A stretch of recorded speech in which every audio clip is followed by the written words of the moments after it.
about how RE kind of works.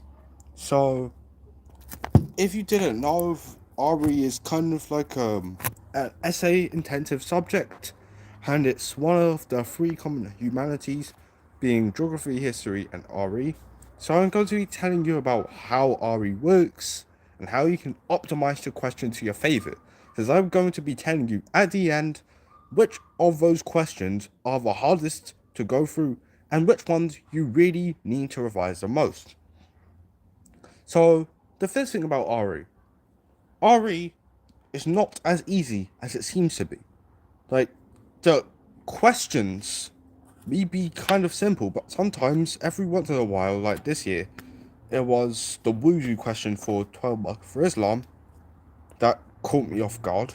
It was pretty irritating to do, and I only managed to do 2 paragraphs to the conclusion before the time ended.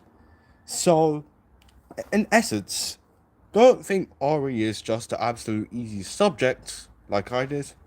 Just actually revise for it properly. It's not that I didn't revise it, just that I didn't revise enough for it. But another thing that you need to note is that the importance of time control.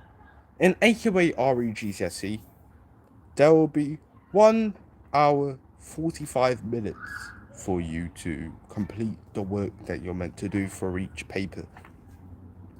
So for paper 1, it's going to be 2 religions of your choice, which for my school was Christianity and Islam, but it could also be stuff like Buddhism, Sikhism, and Judaism, which are essentially all the 5 that AQA offer. So you'll be doing those 2 religions, and you won't be doing 1 hour 45 for Christianity and 1 hour 45 for Islam. It's all in one test. So if you're doing Judaism or Buddhism and Sikhism, or Christianity and Islam, or whatever, then you'll end up having to do those 2 sections for 1 hour 45. That's the real important part. And on the actual exam, they will tell you to spend 50 minutes on each section, and unlike English literature or English language, they won't give you pink paper for those ones. It will be lined paper inside the actual sheet. So it's really, really important to know that. Another thing to note that is paper 2, for paper 2 RE GCSE, you'll have to do something called thematic studies. And thematic studies is essentially looking at 4 different themes from A, B, C, D, E, F, G, and H. G and H are are ones about Mark's gospel, and and if you're doing those 2, you will need to do 2 other ones that are other than G and H. So it's really, really important that you remember to do 4 different themes, 4 different ones, and 4 ones that you've studied. Because if you do one that you haven't studied, chances are you're cooked for that section. And for paper 2, that is lined paper, but it's in a pink booklet, just like English literature. Pink booklets, very iconic. But the important part is the structure. I'm not even going to go through the time, since the time is literally the same. It's still 1 hour 45 minutes. But the important part to realize is that there is a 1 marker, 2 marker, 5 marker, 6 marker, and the absolutely monumental 12 marker. And you have to remember that there are usually going to be like 96 marks per paper, but in this one it's 99.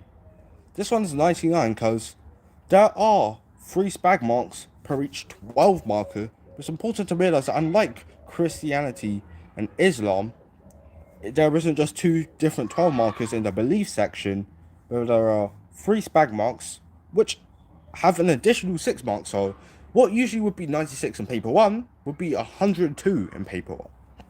So instead of that, there are 3 spag marks for each 12 marker for each theme.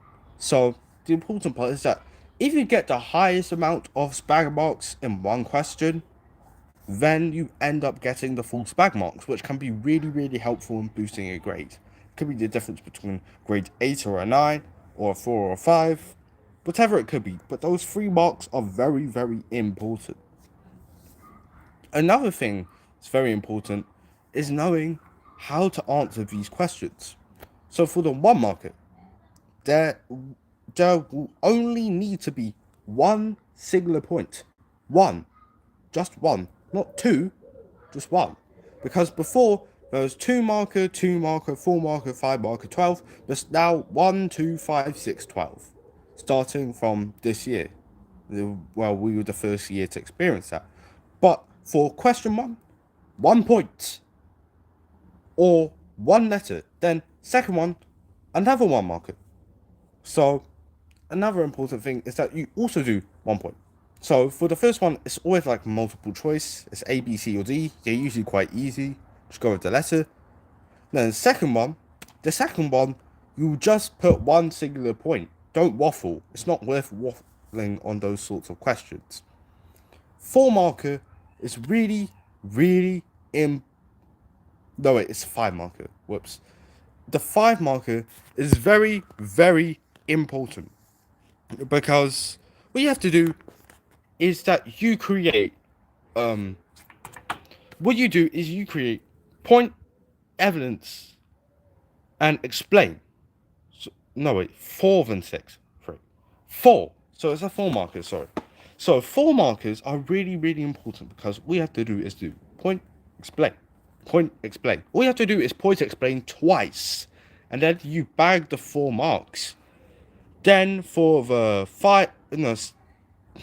6 marker, for the 6 marker, it's really important. It used to be a 5 marker, but there's an additional mark. Before it used to be point, quote, explain, to just point, explain, but now you have to do point development, quote, explain. So you have to develop the point before you get onto the quote. That's what usually happens to me sometimes because I miss out on the development and I was like, why did I only get 5 out of 6? Why not 6 out of 6? Because most people are missing out the development of that part of the question. So it's point development, quote, explain. That's the very important part of it. That's the essence of the 5 marker. 6 marker, sorry. And the quote needs to be relevant to the question. For example, using a quote, explain the importance of angels in the Quran. You need to have something that relates to angels. You can't just have something that relates to afterlife or something like that. It's really important that you use a quote that relates to the question. It's really, really important, and that will give you 1 free mark. Just mentioning the quote will give you 1 mark. And then after the quote, you just have to explain it. Then afterwards, it's really simple. It's just like the 4 marker. It's just point, explain on the second paragraph. I personally prefer to do point, development, quote, explain, and then point, explain, because you just get the quote and the development over and done with in the first paragraph, and you don't have to worry about it in the second. Now, the 12 marker, the one that constitutes the most marks on the paper, one which constitutes just a little bit under half for each paper. So, how to answer 12 markers you may answer. The first thing you need to know is, do not write an intro. There is no marks for an intro. In the examiner report feedback, it said it does not credit any marks for writing an intro. Writing an intro just wastes your time. It's not English literature or English language. Don't write an intro. Don't bother. The first thing you do need to do, though, is look at the question carefully. You have to evaluate the advantages or disadvantages or the pros and cons of each statement, or for and against. That's what I meant. For and against. So if there's a Christianity question which says evangelism is the most important aspect of Christianity, evaluate the statement, and it has all those bullet points underneath there which kind of guide you.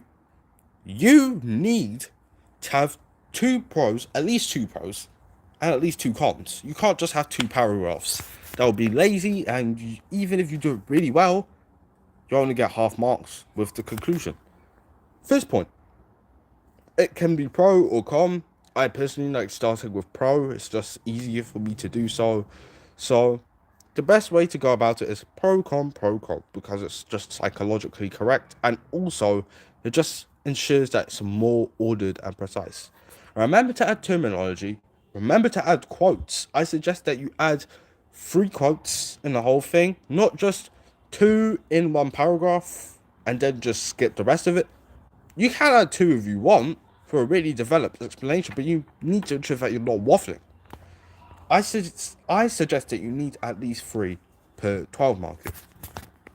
Now, the other important thing is that you really balance your points well. You can't just have 3 pro, 1 against, 1 against, and 1 pro, 3 against. You need to have it balanced. Yeah, you need to have 2 for 2. That's what you really need to do. You can do 3 and 3, but in my experience, that just takes forever, and 2 and 2 is already bad enough. So, another important thing is that you also need a conclusion. I know that RE is basically brutal for the minute per mark thing. It's absolutely brutal. This paper is literally going to be 145 minutes, 105 minutes for 102 marks. That's brutal. And the amount of time you have to spend on 12 marker is terrible. It's honestly terrible. It's like 15 at least. 15 at least. For me, it takes like, honestly, it takes like 18 or so. But the point is, if you can minimize the amount of waffle you do and just maximize the amount of points of religious explanation. And I'll always say you need to include religious explanation apart from the thematic studies one. But for the thematic studies, you will need to include some religious points, and it says you may include atheistic ones, but not for the ones which are like beliefs with God or existence of God or something about creation. For those ones relating to God, it's only religion. But after that, you must put religion in all of them anyway. So, but for those ones which are involve God,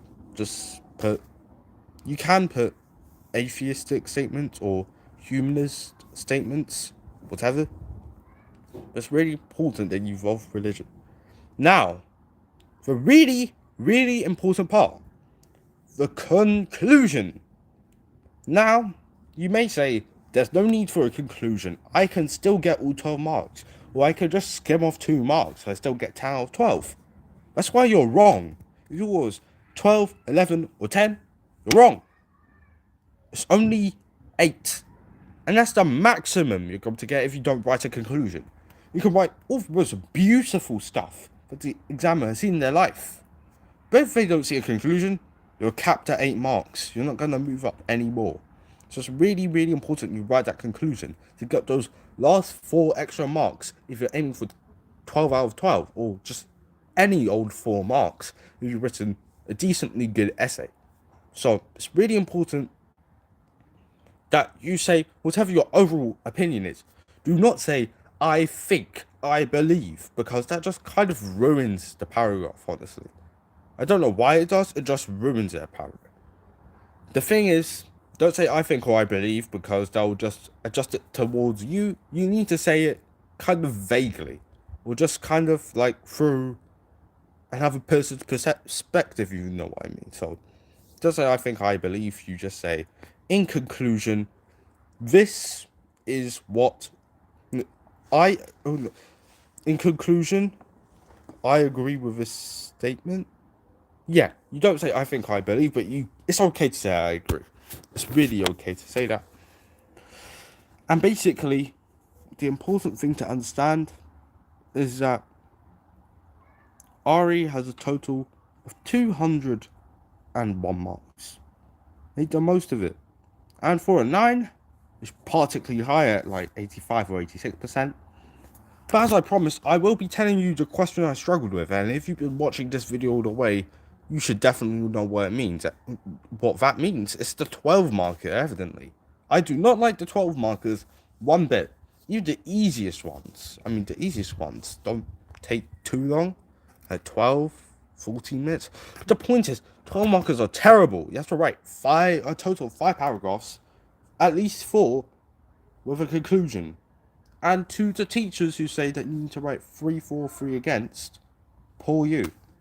You only need to write 2 for and 2 against. That's all you need. That's the minimum and the maximum you need. No more, no less. Because it's really, really important that you strike the balance between explanation and timing. And for the 12 marker, it's the hardest to do, especially with an exam that's very time intensive.